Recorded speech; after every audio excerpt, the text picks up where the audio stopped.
Where should we begin? Want me to? So, by the way, was that sound? That's around. That was. It was fine. It was okay? Yeah, yeah. Okay.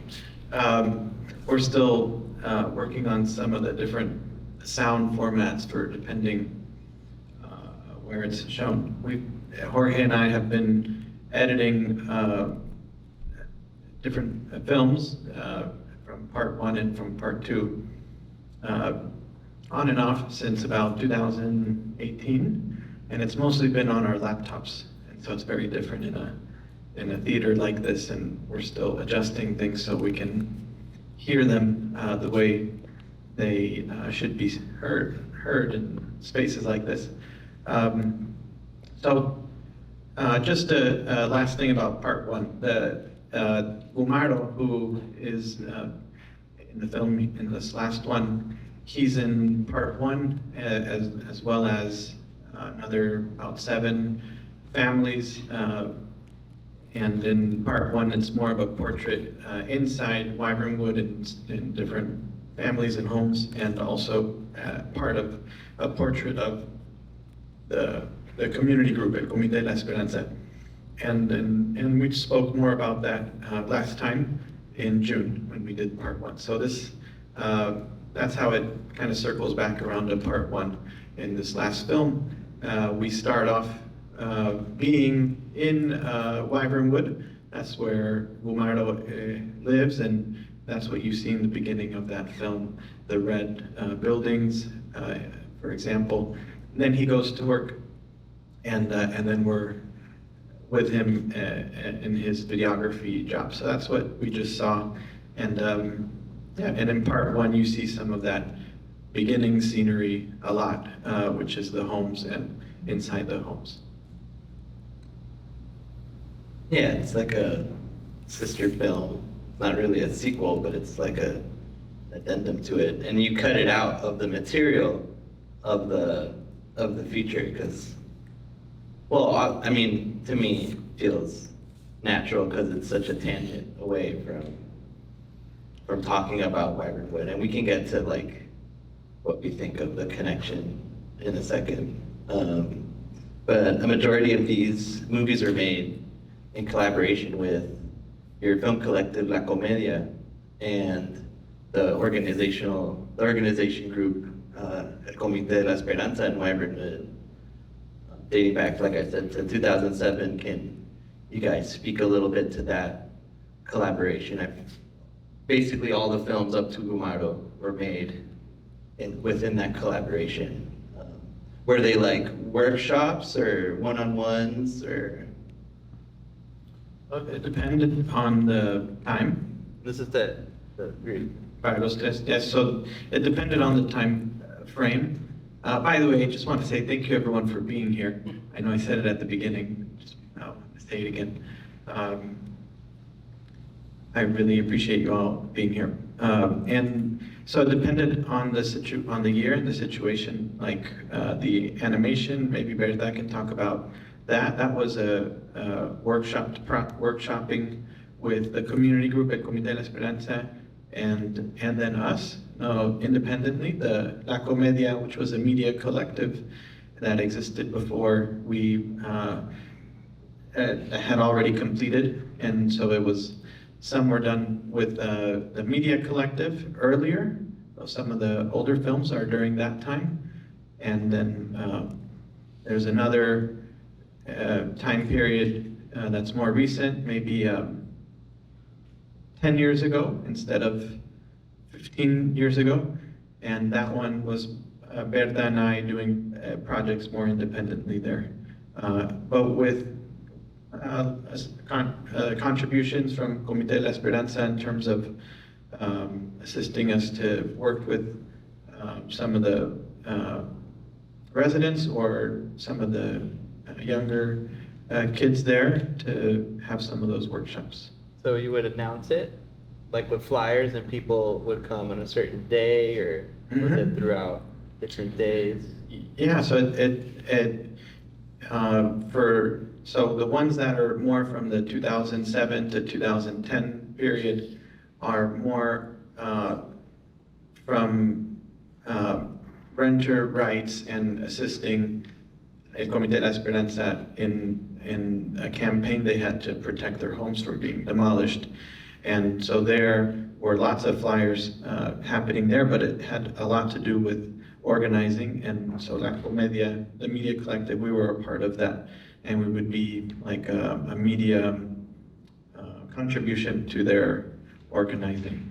And then the 2012 to 2015 was more independent, mostly Bertha and I, with some others that would come, and that was done mostly through word of mouth.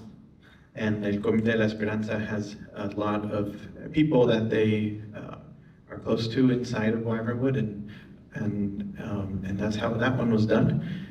And then, yeah, and then the third period is more you and I doing editing and some others, and so we're kind of going back to finish films, and I would go more to, or talk over the phone with different residents, and sometimes also some of the video and media makers from the earlier period. And so it was a lot more about archiving and working with older formats to make sure things are not lost. A lot of things did get lost, but completing things that were still available and that were still saved.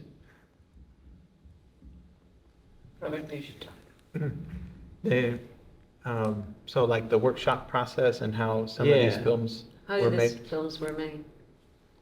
especially the early ones, como de tu hermano, and if you remember some of that Yeah. process. You were involved in the El Futuro, the Wyvernwood. Right, so what I remember, what I recall is that, as we were going through our struggle, our fight against, protecting our community from demolition, Diego and the group came along and they taught us of the importance of creating visuals and creating, an image, and video so that the rest of the community, Boa Heights, particularly Los Angeles, would see what was happening. And I think it was extremely important for the fight that we created all these videos, and as the community started to see that we were doing these videos, more and more people would come along and they wanted to share the story and they wanted to be part of this. So the community still remembers, all of you guys, and they're very grateful for all the help that you guys, and everything you guys taught us. As you guys can see some of the footage or some of the videos, Diego and Manuel and Abraham actually is the one who helped us. Sometimes it was not me directly, but it was actually some of those kids that you saw in those videos. They were the ones recording it, getting into all of this. So it was great.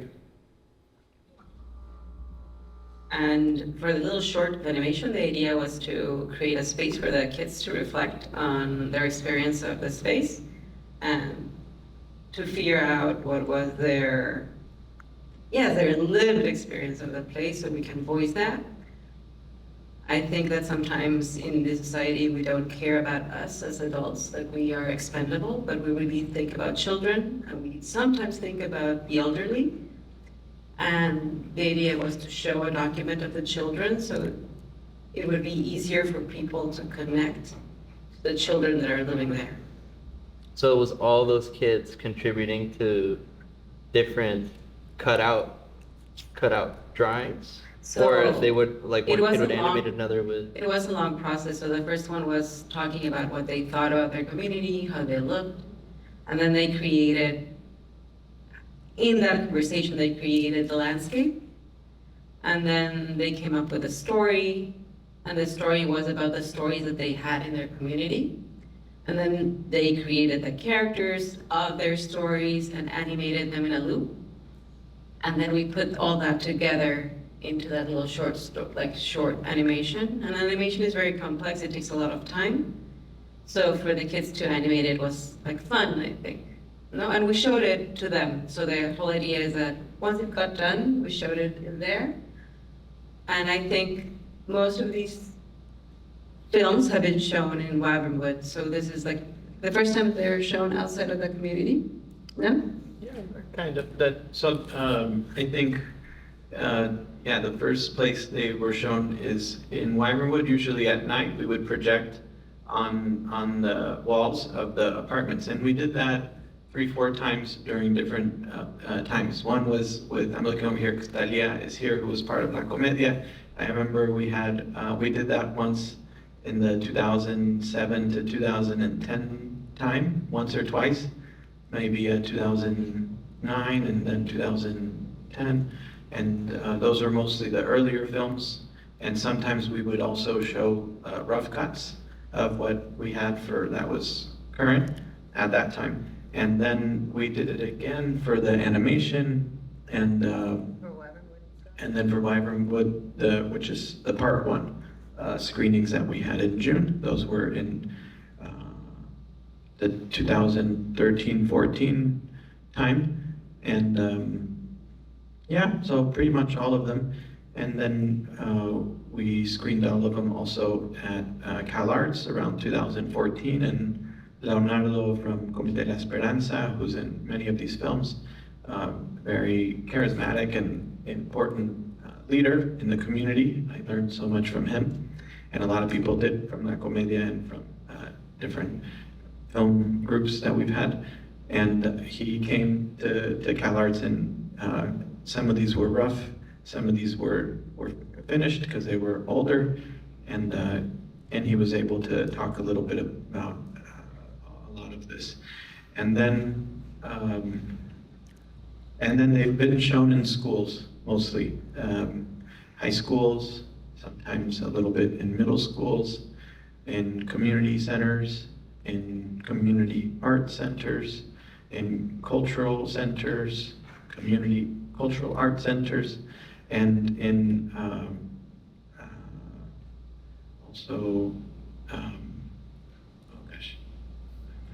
libraries, a little bit in libraries too.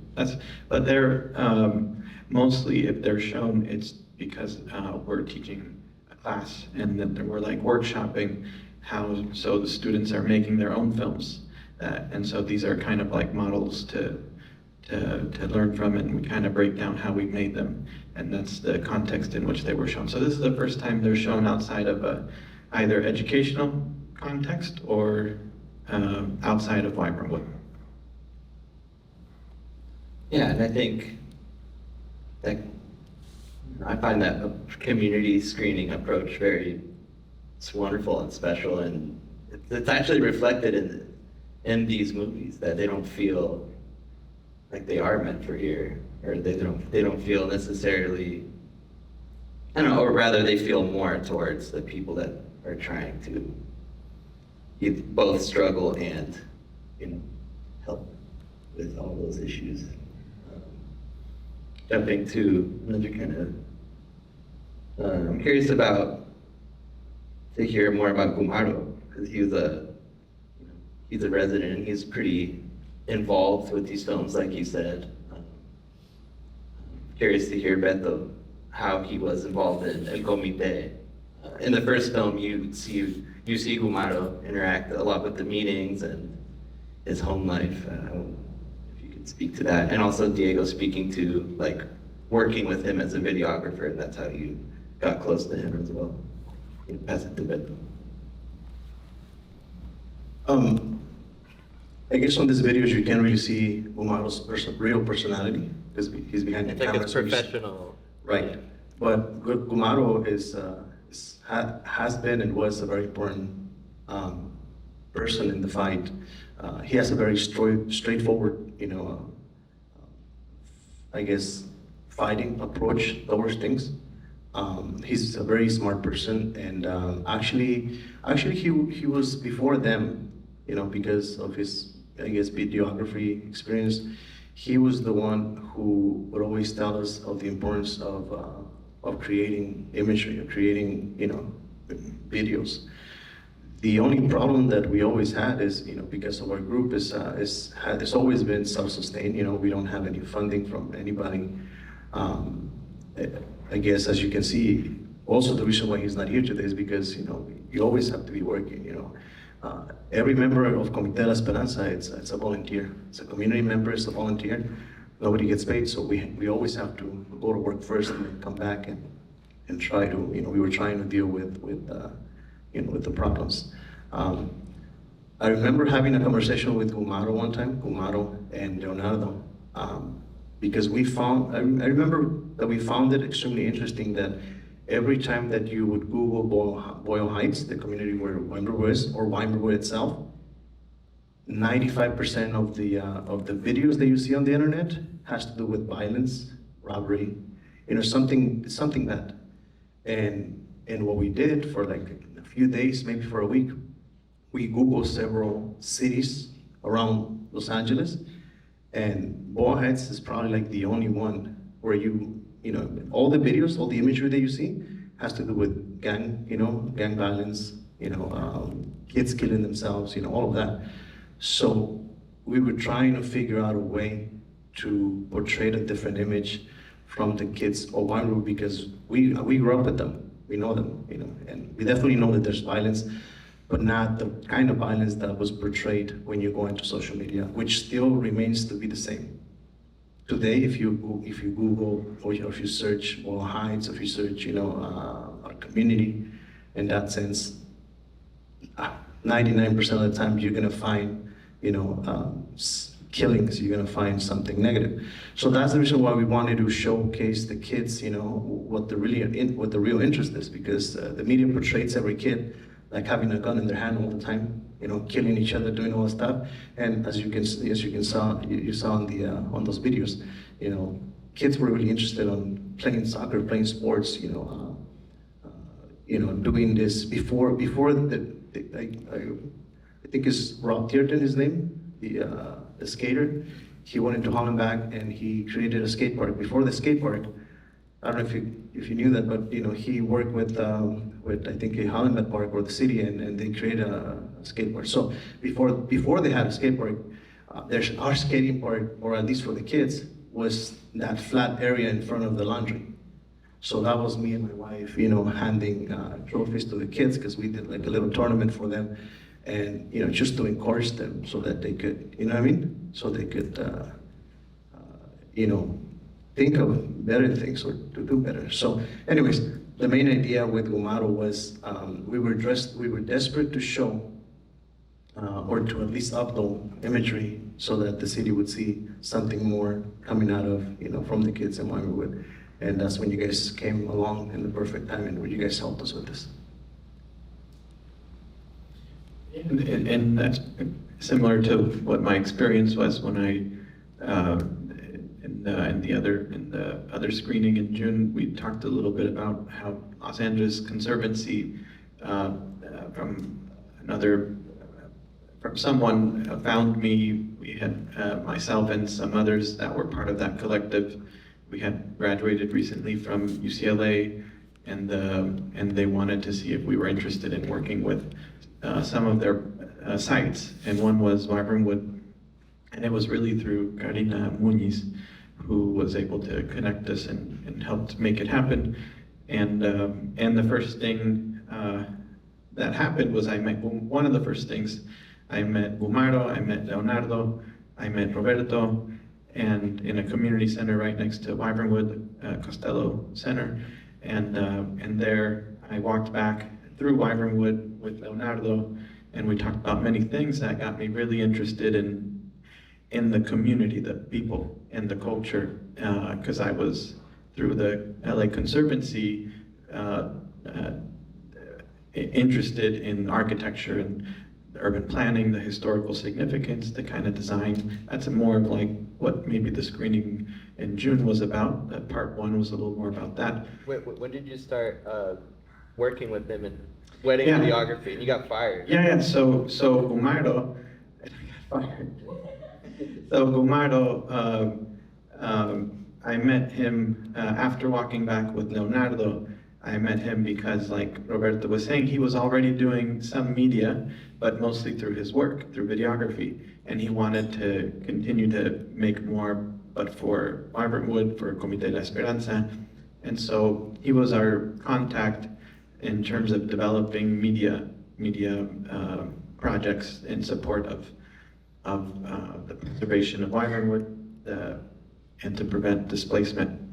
And at the time, I also this is the recession, and so I had a lot of small jobs, part-time job at UCLA, part-time job here and there. I was teaching math and mostly tutoring math, and Gumaro invited me to go do videography with him. And so yeah, I would go and I would assist him to do videography, much like what you saw here. I did that off and on for about almost 3 years, about 2 years. And I learned a lot from him. And and then at one point, he told me that some of the clients, they didn't want it to be so realistic. And so that was his. Because you would shoot it like that. Yeah, because I would shoot it like this, and he has a very developed craft, and I didn't know it, right? And so I was more assisting him, and that's what happened there. And so I told myself, this is like 15 years ago, 14 years ago, one day I will make a film about this. And so this is, in a way, this is the film.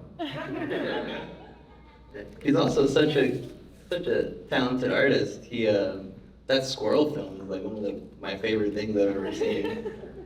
So it's so like funny, but to the point, kind of heartbreaking as well.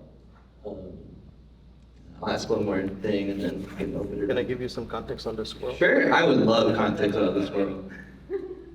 So that video that you guys saw with, the squirrels and the trees being cut off, that was actually Gumaro, who I remember that one time he was extremely upset.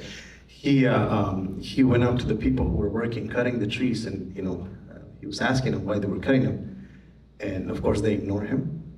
He got extremely upset because they wouldn't give him any information or anything, but one of the guys told him, we're gonna cut hundreds.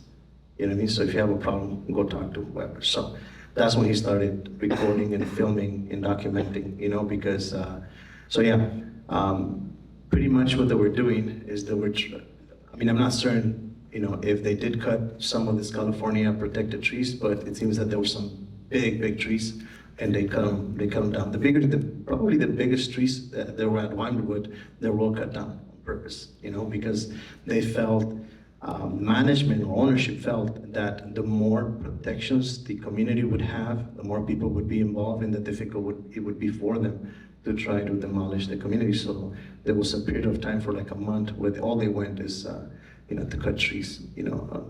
The bigger the tree, for sure they cut it. So that's where and of course we had hundreds of squirrels. We still do, but not as much as we did before. And that's what he was trying to show.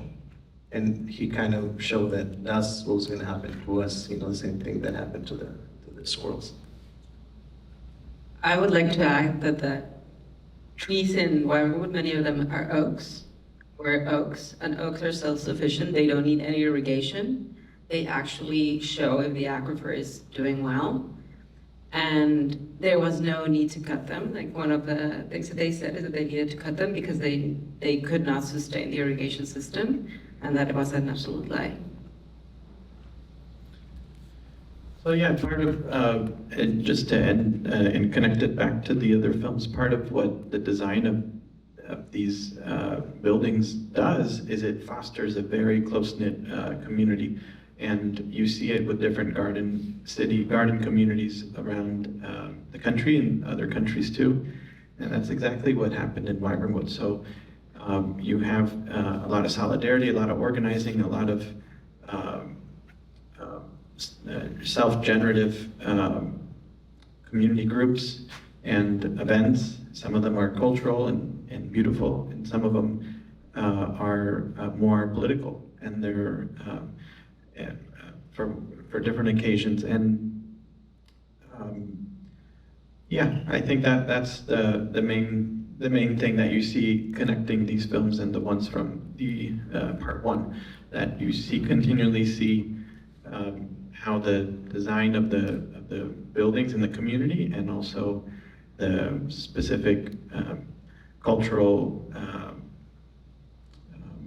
traditions of the people in the community have a relationship that keeps developing ways to do different things, whether it's celebratory or whether it's to defend themselves from being pushed out. Okay, before we open up, I do want to acknowledge also Gumaro as a film, because it's also quite loaded with different things it's trying to say.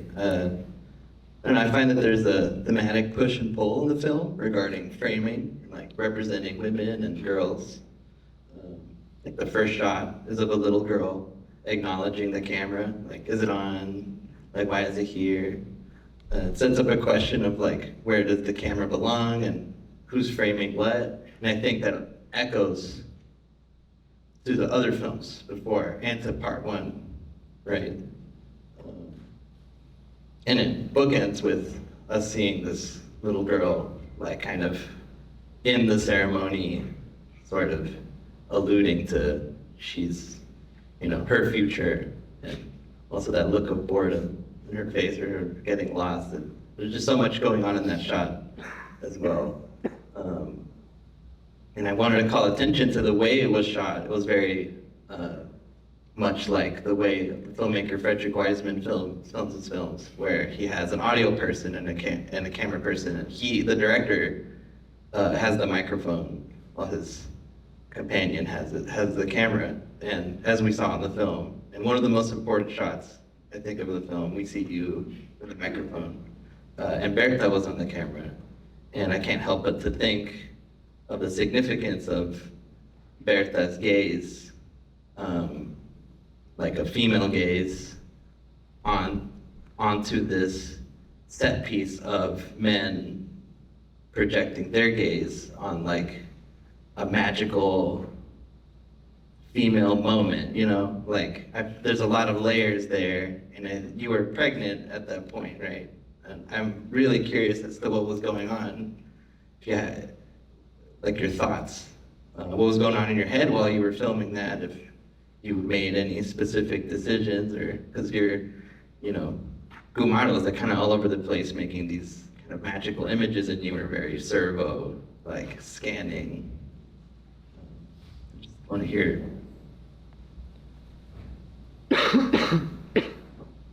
So I thought myself as a contributor to Diego, and maybe that doesn't sound against patriarchy enough, but I really was there to support Diego's vision. And Diego's vision was to portray people with humanity. And that required a slow gaze, so people could unfold in our view. Yeah. Good answer. Cool. Simple answer. Does anybody have any questions? We could do a few questions. That's her daughter. I don't know. I don't see any hands. If I you don't know. it's her daughter, that's You her did? daughter.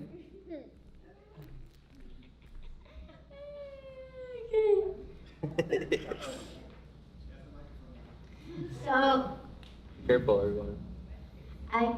I once read a book called Calvin and Hobbes, and in one of the stories, it was like back when that cartoon or like that comic was something that like kids would read in the newspaper.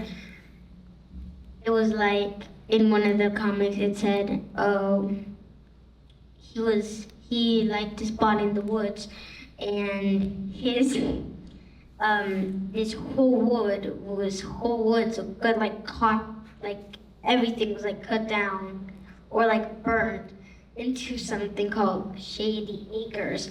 And then Calvin said something which is probably the smartest thing he's ever said in that comic. It said, animals can't afford like whatever humans, and that came I have this very, very deep thought that I've never really shared, which is why how we are animals, but we're treating other animals like a dog. He can get put down just because he bited a human, but if us humans did something to a dog, they wouldn't kill us. So it's kind of like we're always everything, like the domesticated creature, and like we're always taught, like we're the god of the earth. We've like made ourselves to the only animal, only plant, and only anything in this planet that is like the most. It's like the top dog. But the question that I was gonna ask is, yeah, sure. But what happened to all those trees? Good question, good question. Great question. That's always. Wow, he said. She's extremely smart. Yeah, so those trees were definitely cut down, you know, and one thing that did happen is that I'm guessing that once they started to see Gumaro and some of us who went out with cameras and you know, we were, you know, documenting, I believe it caused something because they slowed down the cutting of the trees, or at least they stopped cutting whatever other trees they were going to cut. So again, you know, documenting, filming, you know, showcasing, thus did help a lot, you know, in this case. Does that answer the question? But haven't they been like slowly and stealthily like cutting things out like over the last 10 years? Not as much as they did in the beginning. You know, what they have been doing is every excuse they get to remove something to their benefit, they do it. Recently, when they started working on removing the lead out of the ground, you know, a lot of people had plants and whatever it is that they wanted to have in front, you know, like maybe a little bush or tree or something. They completely remove everything from the front, sometimes everything from the back, with the excuse that, you know, crews from the city were going to come in and have to remove the dirt. So, you know, that and the removing of the irrigation system worked to their advantage, because they claim that they were spending or wasting, you know, thousands and thousands of dollars on irrigating, you know, the community. Part of, you know, because it's a garden community, garden apartment complex, and the architect David Whitmer, inspired by garden cities of other places like in England, and he's, you know, an architect who designed the Pentagon, the Presidio in San Francisco. The kind of movement he was a part of as an architect, it had such a high importance on the mental and emotional and social health of the residents in mind. And that's why you have these green pasture, the guard grass, and you also have these trees, and you also have lots of residents who created their own gardens. And you even have in the film from the first part one, you have the residents talking about that, how for some of them it's like their therapy. It's their kind of therapy to have that, whether it's a walk around and experiencing living in a park, or whether it's having your own garden and or sharing different things from your garden with community members. And it's just such a big part of why Wyvernwood is the way it is, and it's kind of model to learn from rather than to destroy. And yeah, that was part of just what I wanted to connect that to. Yes.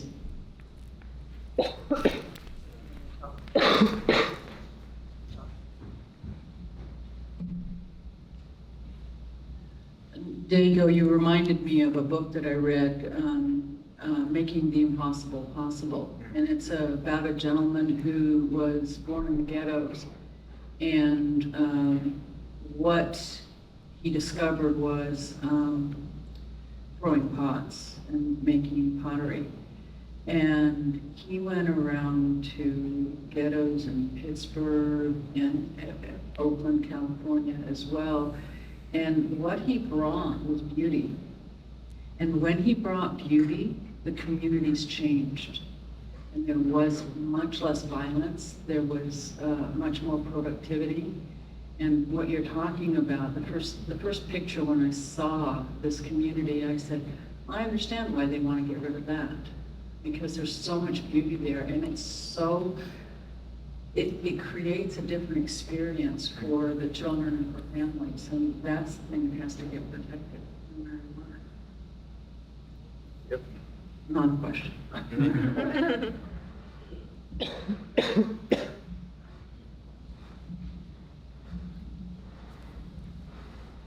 Specifically about the second film, it was something that I have gone through, like the experience for my sister's going through her quinceañera. I know like the stress that goes into it, but I know like the payoff that it's like at the end. It's a very special moment for someone.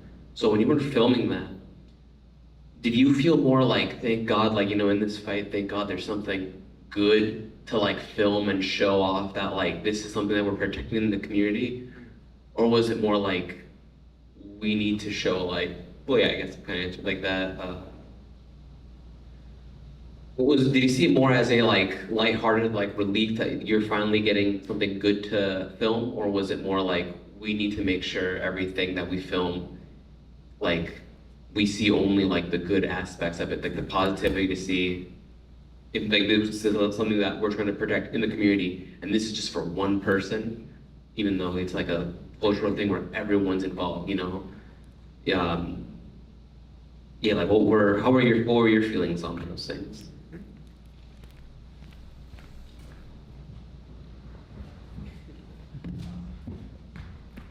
Good question, Eric. And Eric's a student of mine from years ago, and yeah, I never saw it that way, but yeah, in Gumaro, the film, it's about Elisa's quinceañera, and everyone is pulling to support in the event, and it becomes a community event, very large community event, and it pulls a lot of support, a lot of resources, and a lot goes into it, and we were part of it through Gumaro, and Gumaro's one of many that become a part of that whole event, right? And he does it all the time. He's doing it 3 times today. That's why he's not here, and he's done it for years. And I did that for some years too. And yeah, I think I wasn't thinking about it so much as the way you're proposing. I was just, for me, an extension of Wyvernwood life through a residence. Originally, I wanted to go to the work spaces of the different families and residents that I followed within Wyvernwood from the film in June. There's about 6, 7 families or so. And originally, I wanted to go with each of them out to their work. And Gumaro was the only one I was able to do before things started to slow down for that project for me, for different reasons. And that was the thinking, and this is what he does. This is his work, his business, and his craft and art. And I think also I went to quinceañeras growing up. I was a chambelán once in Tijuana for my cousin, and my cousin really wanted someone else to be the chambelán, and her dad, my uncle, didn't let her. So I was the chambelán that danced with her and had to learn all the steps, and it was special for me to do that for my cousin. May I say something? Yeah. So the idea was to show the value of each of the members of the community, and not only how they create value inside of Wyvernwood, but outside of Wyvernwood. So yeah, definitely that was like a positive portrayal in a space in which there's not a lot of positive portrayals about Wyvernwood. In that sense, the film is an activist film. No, it might not look like an activist film, but it is an activist film. Now, for the quinceañera itself, like what Gumaro is doing is memorializing this very specific, important community event. So it's creating a recording of that now it no longer exists. So that is mostly what we're doing ourselves with Gumaro. We were memorializing his work and the importance that it has in memorializing other people's lives. Does that help? Also, I think like the way Bertha just kind of laid that out, I think what I really love about many of the residents in Wyvernwood, Roberto who's here, Gumaro, Leonardo, Doña Carmen, who we saw, Doña Evangelina, who we saw, and they were like, a lot of them reminded me of some of my family members, like especially my grandparents who were harbors and carried with them lots of knowledge, lots of things to pass on, lots of things to be able to talk about that you weren't able to really talk about in school that much, or it wasn't in your textbooks, whether it was histories that were left out, or whether it's contemporary life and events and how to connect that to your wider life, and or to American life, how to be able to make space for your own culture, your own traditions, and also have it be a part of the fabric of life in the U.S. and other places. And they would be able to just talk about this a lot in different ways. And so some of the clients of Gumaro, who were mostly in the Inland Empire, Coachella Valley, also sometimes San Fernando Valley, those were, most of his clients are out there. And he would be that person who would come with a lot of that knowledge, of course, through videography, but also with a lot of that knowledge in terms of traditions and rituals. And he would fill in the gaps that people had about certain things of the event, or of the, because he had done it so many times. And so that was part of what I thought was really interesting about Gumaro in that film. And also the quinceañera, has its own projected image that people stereotype about in its own way, right? And so sometimes just seeing something, observing it, being with it, you are able to see it in many more ways than just the maybe stereotypical way that it's usually shown. I actually wanted to add some context to some of the videos and some of the people that you saw on the videos, because I grew up with them. They're my neighbors. And so if you guys remember the video where the young lady was sitting on the couch, she's crying, she's talking about dad, and she's talking about how much she loves the community. Her dad's name is David. David was one of my inspirations growing up. They're from Mexico City. I grew up in Mexico City. His voice is the first thing that I heard in the community that connected me where I came from. And that's actually what got me to become part of Comité de la Esperanza, that man. So I had deep love for him, respect. And what is sad about this is that, so David's family, that's the daughter, they all grew up, helping the community and everything. Unfortunately, during COVID, Leslie lost his sister. She passed away from COVID complications. 2 months later, she lost the brother-in-law, and maybe 6 months later, the mom died. So it's only her and her sister. They're left there. So, and I'm just thinking about them because a couple of the members that you see on these videos, they're no longer with us. 2 of the older ladies as well. Every time we had meetings with them, actually when we had meetings with the community, we would see a great turnout from the older, people living in the community. One thing that is really sad, and I want you guys to take out of these videos, is that a lot of the older people living in Wyvernwood, they lived in fear every day.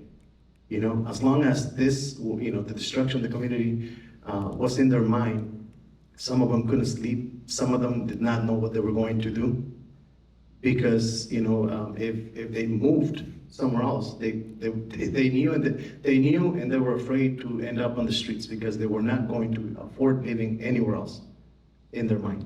So you saw one of the ladies, the older ladies, she's our neighbor, she passed away. Another one of the older ladies, Rigo's mom, passed away. Evangelina, the lady who wrote the beautiful letter that Bertha voiced over, she passed away of diabetes complications. So one of the things to take away from this is that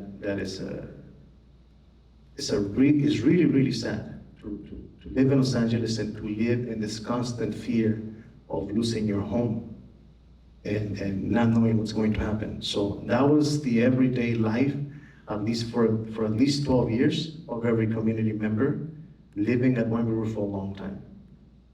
Okay. I wanted to. That's a powerful note, and thank you so much, Beto. Thank you, everyone, for coming. We can continue to ask questions and to talk at the eat conchas outside of the lobby. Thank